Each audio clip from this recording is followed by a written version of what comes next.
Hi, എന്തൊക്കെയുണ്ട് വിശേഷങ്ങൾ? നമ്മളപ്പോൾ ഇന്ന് ഒരു വീഡിയോ ചെയ്യാൻ പോകുന്നത് കുറച്ച് ടിപ്സ് ആണ് കേട്ടോ. കുറച്ച് ടിപ്സ് എന്ന് പറഞ്ഞിട്ടുണ്ടെങ്കിൽ എല്ലാവർക്കും യൂസ്ഫുൾ ആയിട്ടുള്ള ടിപ്സ് ആയിരിക്കും. ഇത് അറിയാവുന്ന ആളുകൾ സ്കിപ്പ് ചെയ്തോളൂ, അറിയാത്ത ആളുകൾ കണ്ടോളൂ. എന്താണെന്ന് വെച്ചാൽ നമ്മൾ കുറച്ച് സവോള എടുത്ത് വെച്ചിട്ടുണ്ട്. ഈ സവോള നമുക്ക് പല രീതിയിൽ കട്ട് ചെയ്യാം. പല രീതിയിൽ കട്ട് ചെയ്തിട്ട് പല കറികൾക്കായിട്ട് നമ്മൾ ഉപയോഗിക്കാം. അപ്പോൾ അത് ഏതൊക്കെ രീതിയിലാണ് കറികൾക്ക് ഉപയോഗിക്കുന്നതെന്നുള്ളത് ഞാൻ പറയട്ടോ. ഓരോ കട്ടിങ്ങിലുള്ള രീതിയും ഏതൊക്കെ കറികൾക്കാണ് ഉപയോഗിക്കുന്നതെന്ന് പറയാം. നമുക്ക് ഫ്രൈഡ് റൈസ് ഉണ്ടാക്കാൻ ഉപയോഗിക്കാം, ചിക്കൻ മഞ്ചൂരിയനോ ഗോബി മഞ്ചൂരിയനോ ഒക്കെ ഉണ്ടാക്കാൻ ഉപയോഗിക്കാം. അതുപോലെ തന്നെ നമ്മളിപ്പോൾ മുട്ടക്കറിക്ക് ഉപയോഗിക്കുന്ന രീതി, അങ്ങനെ പല കറികൾക്ക് ഉപയോഗിക്കുന്ന രീതിയിൽ നമ്മൾ ഈ സവോള കട്ട് ചെയ്യുന്നുണ്ട്. അപ്പോൾ ഇതൊക്കെ എളുപ്പത്തിൽ എങ്ങനെയാണ് കട്ട് ചെയ്യുന്നതെന്നുള്ളതും അതുപോലെ തന്നെ സവോളയുടെ തൊലി എങ്ങനെയാണ് എളുപ്പത്തിൽ മാറ്റാൻ പറ്റുന്നതെന്നുള്ളതും ഒക്കെയാണ് നമ്മുടെ ഇന്നത്തെ വീഡിയോ. അപ്പോൾ നിങ്ങളെല്ലാവരും ഉച്ചയ്ക്ക് ഊണ് കഴിക്കാൻ തയ്യാറെടുത്തിരിക്കുകയായിരിക്കും എന്നറിയാം, അല്ലെങ്കിൽ ഊണ് കഴിച്ചിട്ടായിരിക്കും ചിലപ്പോൾ വീഡിയോ കാണുന്നത്. അപ്പോൾ എന്തായാലും വീഡിയോ കണ്ടിട്ട് അഭിപ്രായങ്ങളൊക്കെ താഴെ കമൻറ്റ് ചെയ്യാൻ മറക്കരുത് കേട്ടോ. നമുക്ക് നമ്മുടെ വീഡിയോയിലേക്ക് കടക്കാം.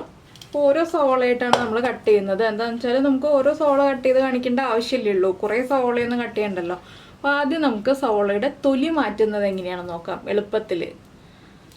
നമ്മൾ രണ്ട് എൻഡും കട്ട് ചെയ്യുക. സവോളയുടെ ആ അറ്റവും ഈ അറ്റവും കട്ട് ചെയ്തിട്ട് നല്ല മൂർച്ചയുള്ള കത്തി എടുത്തിട്ട് വേണം നമ്മൾ കട്ട് ചെയ്യാനായിട്ട്. ഇനി ഇത് നമ്മൾ രണ്ടായിട്ട് കട്ട് ചെയ്തിട്ട് അതിൻ്റെ തൊലി എളുപ്പത്തിൽ നമുക്ക് മാറ്റിയെടുക്കാം.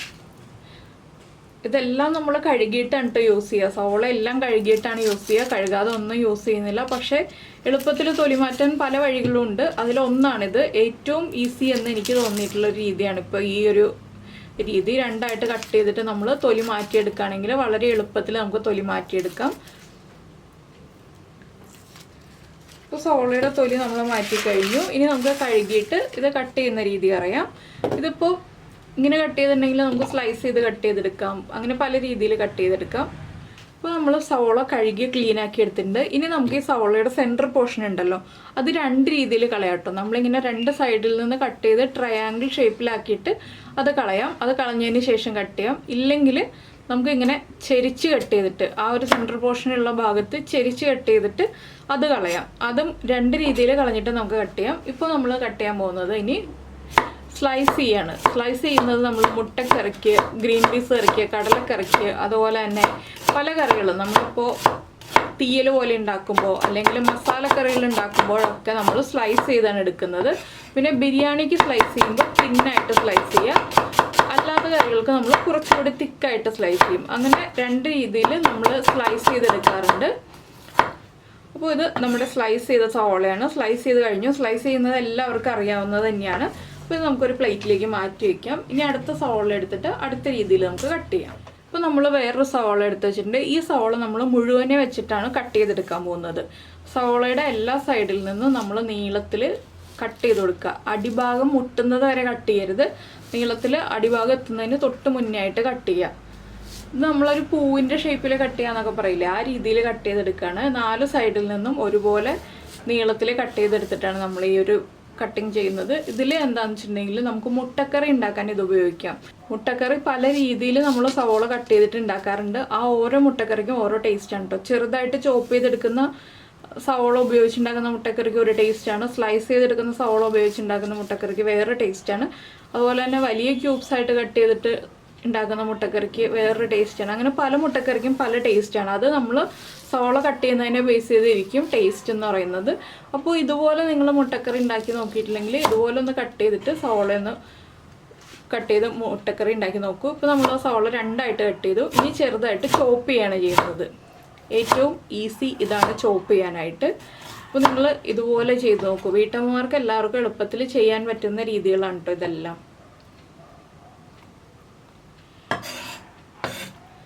നമ്മൾ ആ 4 സൈഡിൽ നിന്നും കട്ട് ചെയ്തെടുത്ത സവോള നടുക്ക് വെച്ചൊന്ന് കട്ട് ചെയ്ത് നീളത്തിൽ മുറിച്ചെടുത്തു രണ്ടായിട്ട്. അതിന് ശേഷം ഇതുപോലെ ചെറുതായിട്ട് മുറിച്ചെടുക്കുക. ഇപ്പോൾ ഇതുപോലെ ചെറിയ ക്യൂബ്സ് ആയിട്ട് കിട്ടിയിട്ടുണ്ട്, കണ്ടോ.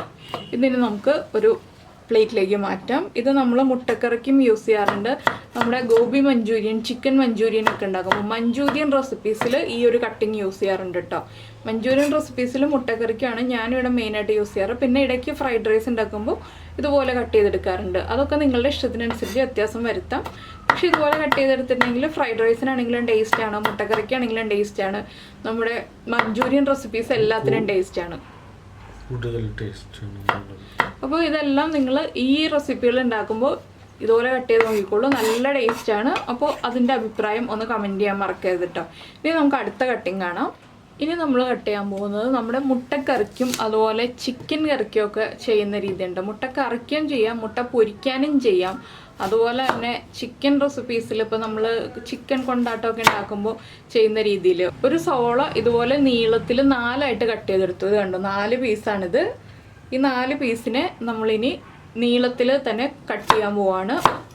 ഇത് നമ്മൾ മുട്ട പൊരിക്കുമ്പോൾ കട്ട് ചെയ്തിട്ടുണ്ടെങ്കിൽ മുട്ട പൊരിക്കുന്നതിൻ്റെ ടേസ്റ്റ് നല്ല ടേസ്റ്റാണ്. അതുപോലെ തന്നെ നമ്മുടെ ചിക്കൻ കൊണ്ടാട്ടം പോലെയുള്ള റെസിപ്പികളൊക്കെ ഉണ്ടല്ലോ, ആ ചിക്കൻ റെസിപ്പികൾ നല്ല ഗ്രേവി വേണ്ട ചിക്കൻ റെസിപ്പികൾക്കൊക്കെ ഇതുപോലെ കട്ട് ചെയ്തിട്ടുണ്ടെങ്കിൽ നല്ല ടേസ്റ്റാണ്. നമ്മൾ നീളത്തിൽ കട്ട് ചെയ്തിട്ട് ചിക്കൻ റെസിപ്പീസ് ഉണ്ടാക്കുന്നതിനേക്കാൾ കൂടുതൽ ടേസ്റ്റാണ് ഇതുപോലെ കട്ട് ചെയ്തിട്ട് ചിക്കൻ റെസിപ്പീസ് ഉണ്ടാക്കുമ്പോൾ. അപ്പോൾ ഇതുപോലെ നിങ്ങൾ ട്രൈ ചെയ്തിട്ടില്ലെങ്കിൽ ഉറപ്പായിട്ടൊന്ന് ട്രൈ ചെയ്ത് നോക്കിക്കോളൂ. പിന്നെ വേറൊരു കാര്യം കൂടി പറയാനുള്ളത് എന്താണെന്ന് വെച്ചാൽ, നമ്മളിപ്പോൾ സവോള കട്ട് ചെയ്യുമ്പോൾ കണ്ണ് എരിയുന്ന ഒരു പ്രശ്നമുണ്ടല്ലോ, കണ്ണിൽ ചെറിയൊരു നീറൽ വരും.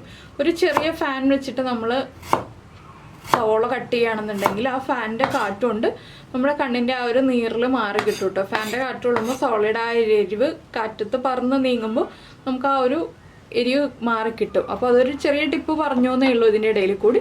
ഇനി നമുക്ക് അടുത്തത് എങ്ങനെയാണ് കട്ട് ചെയ്യുന്നതെന്ന് നോക്കാം. അപ്പോൾ നമ്മൾ അടുത്ത സവോള എടുത്തിട്ടുണ്ട്. അടുത്ത സവോള നമ്മൾ സവോള മെഴുക്കുവരട്ടി ഉണ്ടാക്കില്ലേ, സവോള മെഴുക്കുവരട്ടി ഉണ്ടാക്കുമ്പോൾ കട്ട് ചെയ്യുന്ന രീതിയാണ്. സവോള മെഴുക്കുവരട്ടിക്ക് കട്ട് ചെയ്യുമ്പോൾ എന്താണെന്ന് വെച്ചാൽ അധികം വലിയ പീസുമായി പോകാൻ പാടില്ല, അധികം ചെറിയ പീസുമായി പോകാൻ പാടില്ല. പാകത്തിന് വലിപ്പത്തിൽ ആയാലേ സവോള മെഴുക്കുവരട്ടിക്ക് ടേസ്റ്റ് ഉണ്ടാവുള്ളൂ. അതൊരു പ്രത്യേകം ശ്രദ്ധിക്കേണ്ട കാര്യമാണ്. സവോള മെഴുക്കുവരട്ടി എല്ലാവരും ഉണ്ടാക്കാറുണ്ടാവുമായിരിക്കും, പക്ഷേ സവോള മെഴുക്കുവരട്ടിയുടെ സവോളയുടെ വലിപ്പം പ്രത്യേകം നമ്മൾ ശ്രദ്ധിക്കേണ്ടതാണ്.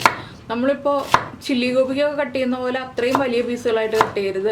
മുട്ടക്കറിക്ക് കട്ട് ചെയ്യുന്ന പോലെ തീരെ ചെറിയ പീസുകളായിട്ട് കട്ട് ചെയ്യരുത്. സവോള മെഴുക്കുവരട്ടിക്ക് എന്നും ടേസ്റ്റ് ഉണ്ടാവണം എന്നുണ്ടെങ്കിൽ ഒരു സാധാരണ വലിപ്പം ഞാൻ കാണിച്ചു തരാം. ഇപ്പോൾ ഇതാ ഇത്രയും വലിപ്പമുള്ള പീസുകളായിട്ട് നമ്മൾ കട്ട് ചെയ്തെടുത്താലാണ് നമുക്ക് സവോള മെഴുക്കുവരട്ടിക്ക് ടേസ്റ്റ് ഉണ്ടാവുന്നത്. അപ്പോൾ ഇതെല്ലാം നമ്മൾ സവോള മെഴുക്കുവരട്ടിയുടെ ഭാഗത്തിലാണ് കട്ട് ചെയ്തെടുത്തിട്ടുള്ളത്. അപ്പോൾ ഇനി നമുക്ക് ഇതും മാറ്റി വയ്ക്കാം. ഇനി നമ്മൾ നമ്മുടെ സവോള കട്ട് ചെയ്യാൻ പോകുന്നത് ക്യൂബ്സ് ആയിട്ടാണ്. നമ്മളിപ്പോൾ ചില്ലി ഗോബി, ചില്ലി ചിക്കൻ അങ്ങനെയുള്ള റെസിപ്പികളൊക്കെ ചെയ്യുമല്ലോ, ചില്ലി റെസിപ്പീസൊക്കെ ചെയ്യുമ്പോൾ കട്ട് ചെയ്യുന്ന രീതിയാണിത്. ഇതൊക്കെ എല്ലാവർക്കും അറിയാവുന്നതായിരിക്കും. അറിയാത്ത കുട്ടികളുണ്ടെങ്കിൽ മാത്രം ഈ ഒരു പോർഷനൊക്കെ കാണാം കേട്ടോ. എന്താണെന്ന് വെച്ചാൽ എല്ലാവർക്കും അറിയാവുന്ന രീതിയാണ്. ഒരു സവോള 2ആയിട്ട് കട്ട് ചെയ്യുക, അത് വീണ്ടും ഒന്ന് കുറുകെ കട്ട് ചെയ്യുക, കുറച്ച് വലിയ പെറ്റൽസായിട്ട് കട്ട് ചെയ്തെടുക്കുക. നമ്മളിത് ക്യൂബ്സായിട്ട് കട്ട് ചെയ്തിട്ട് പെറ്റൽസായിട്ട് അടർത്തി എടുത്തിട്ടാണ് ചില്ലി ഗോബിയൊക്കെ ഉണ്ടാക്കുന്നത്. ഇപ്പോൾ ഇത് കണ്ടോ, ഇതൊക്കെ ഇതുപോലെ ഒന്ന് അടർത്തി എടുക്കുക. ഓരോ പെറ്റൽസായിട്ട് അടർത്തി എടുത്തിട്ടുണ്ടെങ്കിൽ നമ്മുടെ ചില്ലി ഗോബി, ചില്ലി ചിക്കനൊക്കെ കട്ട് ചെയ്യുന്ന രീതി ഇതാണ്. പിന്നെ ഇത് തന്നെ നമ്മൾ വേറൊരു രീതിയിൽ കട്ട് ചെയ്യും കേട്ടോ. ഇതല്ല, ഈ ഒരു ചില്ലി ഗോബിക്ക് കട്ട് ചെയ്തതല്ല, ഈ ഒരു ബാക്കിയിരിക്കുന്ന സവോള നമ്മൾ വേറെ രീതിയിൽ കട്ട് ചെയ്യും. അതെങ്ങനെയാണെന്ന് ഞാൻ പറയാം. അടുത്തത് നമ്മൾ നമ്മുടെ കടായി ചിക്കൻ, കടായി വെജൊക്കെ ഉണ്ടാക്കാൻ വേണ്ടിയിട്ട് സവോള കട്ട് ചെയ്യില്ലേ, ആ രീതിയിലാണ് കട്ട് ചെയ്യുന്നത്. ഇത് നമ്മൾ പെറ്റൽസായിട്ട് അടർത്തിയെടുക്കുകയാണ് ചെയ്യുന്നത്. ഒരു സവോള നീളത്തിൽ തന്നെ കുറച്ച് വലിപ്പത്തിൽ കട്ട് ചെയ്യുക. എന്താണെന്ന് വെച്ചാൽ ഒരു സവോള നീളത്തിൽ ഒരു 4-5 പീസായിട്ട് കട്ട് ചെയ്തെടുക്കുക. അത് കണ്ടോ, നമ്മളൊരു സവോള ഇതുപോലെ കട്ട് ചെയ്തെടുത്തിട്ടുണ്ട്. ഇനി ഈ പെറ്റൽസ് ഒന്ന് അടർത്തിയെടുത്തിട്ടുണ്ടെങ്കിൽ നമ്മുടെ kadai chicken, kadai veg, kadai mushroom അതിനൊക്കെ നമ്മൾ കട്ട് ചെയ്യുന്ന രീതിയാണിത്. കടായി റെസിപ്പീസിനെല്ലാം നമ്മൾ ഇതുപോലെയാണ് കട്ട് ചെയ്തെടുക്കുന്നത്. വലിയ പെറ്റൽസായിട്ടാണ് കട്ട് ചെയ്തെടുക്കുന്നത്. ഇതുപോലെ നമ്മൾ കട്ട് ചെയ്ത് അടർത്തിയെടുക്കുക. അപ്പോൾ നിങ്ങളെല്ലാവരും വേറെ രീതിയിലൊക്കെ കട്ട് ചെയ്യുന്നുണ്ടെങ്കിൽ അതൊന്ന് നമ്മുടെ വീഡിയോയുടെ താഴെ ഒന്ന് കമൻറ്റ് ചെയ്യാം കേട്ടോ, ഏതൊക്കെ രീതിയിലാണ് കട്ട് ചെയ്യുക എന്നുള്ളത്. അതും കൂടി നമുക്ക് അപ്പോൾ ഇനി ഇത് ഏതെങ്കിലും കട്ടിങ് ചെയ്യുമ്പോൾ ആ ഒരു വീഡിയോയിൽ ഉൾപ്പെടുത്താമല്ലോ എന്ന് വിചാരിച്ചിട്ടാണ്. അപ്പോൾ ഇത് നമുക്കൊരു പ്ലേറ്റിലേക്ക് മാറ്റി വയ്ക്കാം. ഇനിയിപ്പോൾ നമ്മൾ സവോള റിങ്സ് ആയിട്ട് കട്ട് ചെയ്യുന്നതാണ് കാണാൻ പോകുന്നത്. നമ്മൾ റിങ്സ് പല പർപ്പസിന് യൂസ് ചെയ്യാറുണ്ട് കേട്ടോ. കൂടുതലായിട്ട് നമ്മൾ യൂസ് ചെയ്യുന്നത് ഗാർണിഷ് ചെയ്യാനാണ്. ഗാർണിഷ് ചെയ്യാൻ റിങ്സ് കട്ട് ചെയ്യുമ്പോൾ തിന്നായിട്ട് കട്ട് ചെയ്യുക. പിന്നെ നമ്മൾ സവോള ഒണിയൻ ഫ്രൈ ഉണ്ടാക്കില്ലേ, ഒണിയൻ റിങ്സ് ഫ്രൈ ഉണ്ടാക്കുമ്പോൾ കുറച്ച് തിക്കായിട്ട് കട്ട് ചെയ്യുക. അതാണ് റിങ്സിൽ നമ്മൾ ശ്രദ്ധിക്കാനുള്ളത്. ഒണിയൻ റിങ്സ് ഫ്രൈ ആണെങ്കിൽ ഒരു മീഡിയം, ഇത്രയും വലിപ്പമുള്ള ഈ ഒരു വിരലിൻ്റെ വലിപ്പത്തിൽ കട്ട് ചെയ്യുക. ആ ഒരു രീതിയിലാണ് നമ്മൾ കട്ട് ചെയ്തെടുക്കാറുള്ളത്. ഗാർണിഷിങ് ഇപ്പോൾ ബീഫ് ഫ്രൈ ഗാർണിഷ് ചെയ്യാനാണെങ്കിലും ചിക്കൻ ഫ്രൈ ഗാർണിഷ് ചെയ്യാനാണെങ്കിലും ഒക്കെ നമ്മൾ റിങ്സ് ആയിട്ട് കട്ട് ചെയ്യാറുണ്ട്. അതിനൊക്കെ ഇതുപോലെ തിന്നായിട്ട് റൗണ്ടിൽ കട്ട് ചെയ്തെടുക്കുക. ഇത് കണ്ടോ, ഈ ഒരു തിക്നെസ് മതി നമുക്ക്. ഇത് നമുക്കിനി അടർത്തിയെടുക്കാം. ഇതുപോലെ വെച്ചിട്ട് നമ്മൾ ഗാർണിഷ് ചെയ്യാറുണ്ട്. ഇങ്ങനെ വെച്ചിട്ട് ഗാർണിഷ് ചെയ്യാറുണ്ട്. ഇതുപോലെ വെച്ചിട്ട് നമുക്ക് ഗാർണിഷ് ചെയ്യാം. ഇല്ലാന്നുണ്ടെങ്കിൽ ഇതുപോലെ ഓരോ പെറ്റൽസായിട്ട് അടർത്തി എടുത്തിട്ട് ഓരോ റിങ്സായിട്ട് നമുക്ക് മാറ്റി വെച്ചിട്ടും ഗാർണിഷ് ചെയ്യാം. ഇങ്ങനെ 2 രീതിയിൽ നമ്മൾ ഗാർണിഷ് ചെയ്യാറുണ്ട്. ഈ ഒരു സവോള നമ്മുടെ ചിക്കൻ ഫ്രൈഡേയും ബീഫ് ഫ്രൈഡേയും ഒക്കെ കൂടെ കഴിക്കാൻ നല്ല സൂപ്പർ ടേസ്റ്റാണ് കേട്ടോ. ഇതുപോലെ തിന്നായിട്ട് കട്ട് ചെയ്യണം എന്ന് മാത്രമേ ഉള്ളൂ. അപ്പോൾ ഞാൻ എന്താ 2 രീതിയിലുള്ളത് കാണിച്ചിട്ടുണ്ട്. അപ്പോൾ ഇത്രയും രീതിയിലാണ് നമ്മൾ സവോള കട്ട് ചെയ്യുന്നത്. ഇപ്പോൾ ഓർമ്മ വന്ന കാര്യങ്ങളെല്ലാം ചെയ്തു എന്നേ ഉള്ളൂ. അപ്പോൾ നിങ്ങൾ വേറെ രീതിയിലൊക്കെ കട്ട് ചെയ്യാറുണ്ടെന്നുണ്ടെങ്കിൽ നിങ്ങളൊന്ന് കമൻറ്റ് ചെയ്യൂ. അതുപോലെ തന്നെ നിങ്ങൾക്ക് ഈ ഒരു വീഡിയോ ഇഷ്ടമായിട്ടുണ്ടെങ്കിൽ ഒന്ന് ലൈക്ക് ചെയ്യാനും അതുപോലെ തന്നെ നിങ്ങളുടെ ഫ്രണ്ട്സിനും ഫാമിലി മെമ്പേഴ്സിനൊക്കെ ഒന്ന് ഷെയർ ചെയ്ത് കൊടുക്കാനും മറക്കരുത് കേട്ടോ. അപ്പോൾ ഇതുപോലെയുള്ള വീഡിയോകളൊക്കെ നമുക്ക് ഇടയ്ക്ക് ചെയ്യാം, ഒരു ചേഞ്ച് ആയിട്ട്. നമ്മൾ എല്ലാ ദിവസവും കുക്കിംഗ് തന്നെയല്ലേ ചെയ്യുന്നത്. പിന്നെ ഒരു ടിപ്പും കൂടി ഞാൻ പറഞ്ഞുതരാം. ഇപ്പോൾ നമ്മൾ ഈ ഒരു ചോപ്പിംഗ് ബോർഡ് വെച്ചിരിക്കുന്നത് ഈ ഒരു ക്ലോത്തിൻ്റെ മേലെയാണ്. നമ്മൾ ചോപ്പിംഗ് ബോർഡിൽ വെച്ചിട്ട് കട്ട് ചെയ്യുമ്പോൾ ചോപ്പിംഗ് ബോർഡ് തെന്നി പോവാതിരിക്കാൻ, ഇതുപോലെ ഇങ്ങനെ തെന്നി നീങ്ങി പോവാതിരിക്കാനായിട്ട് നമ്മൾ ഇതുപോലൊരു ക്ലോത്ത് ഇട്ടിട്ട് അതിൻ്റെ മുകളിൽ ചോപ്പിംഗ് ബോർഡ് വെച്ച് കട്ട് ചെയ്യുകയാണെങ്കിൽ ഒട്ടും തന്നെ തെന്നിപ്പോവില്ല. പിന്നെ ഒരു കാര്യം ശ്രദ്ധിക്കേണ്ട ഒരു കാര്യം എന്താണെന്ന് വെച്ചാൽ, നമ്മളിപ്പോൾ കത്തി എടുക്കുമ്പോൾ സവോള കട്ട് ചെയ്യാനാണെങ്കിലും തക്കാളി കട്ട് ചെയ്യാനാണെങ്കിലും കത്തി എടുക്കുമ്പോൾ നല്ല മൂർച്ചയുള്ള കത്തി എടുക്കുക കേട്ടോ. അതും കൂടി ഇതിൽ ശ്രദ്ധിക്കേണ്ട കാര്യമാണ്. അല്ലെങ്കിൽ നമുക്ക് ഈ പറഞ്ഞ രീതിയിലൊന്നും കട്ട് ചെയ്യാൻ പറ്റില്ല. നമ്മുടെ കത്തിക്ക് മൂർച്ച കുറവാണെങ്കിൽ കട്ടിങ് ബുദ്ധിമുട്ടായിരിക്കും. ഇതും കൂടി ശ്രദ്ധിച്ചിട്ടുണ്ടെങ്കിൽ നമുക്ക് നല്ല പെർഫെക്റ്റ് ആയിട്ട് എല്ലാം കട്ട് ചെയ്തെടുക്കാം. അപ്പോൾ ഇനി നിങ്ങൾക്ക് ഏതൊക്കെ വെജിറ്റബിൾസ് കട്ട് ചെയ്യേണ്ടതിൻ്റെ വീഡിയോകൾ ആവശ്യമുണ്ടെന്നുണ്ടെങ്കിൽ ഒന്ന് കമൻറ്റ് ചെയ്തോളൂ, നമുക്കതൊക്കെ ചെയ്യാം. അപ്പോൾ നമ്മുടെ ഈ വീഡിയോ ഇത്രയേ ഉള്ളൂ. നമുക്ക് അടുത്തൊരു വീഡിയോയുമായിട്ട് അടുത്ത ദിവസം വീണ്ടും കാണാം.